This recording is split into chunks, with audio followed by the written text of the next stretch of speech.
saya tambah peruntukan daripada dahulu 39 juta sampai 52 juta beasiswa kepada anak-anak Sabah belajar bukan hanya ke Semenanjung, bahkan juga ke luar negara. Malahan saya hantar lebih daripada 10 pegawai-pegawai kerajaan ke Semenanjung, ke London. They went to Oxford, they went to Cambridge, short term. Ya, courses yang ada untuk meningkatkan supaya pegawai-pegawai kerajaan mempunyai keupayaan dari segi ilmu, didedahkan dengan berbagai maklumat. Bukan setakat itu, kerajaan warisan juga upgrade the scale.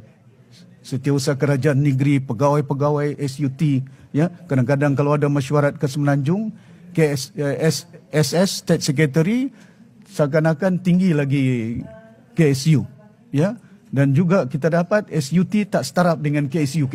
Walau mereka ini merupakan di antara ketua jabatan seakan-akan setaraf setanding dengan status mereka. Maka itu perlu bagi kita, bukan status yang kita nak kejar, tapi kita sedar dan tahu bahawa peruntukan ini diperlukan untuk mengurangkan bebanan mereka.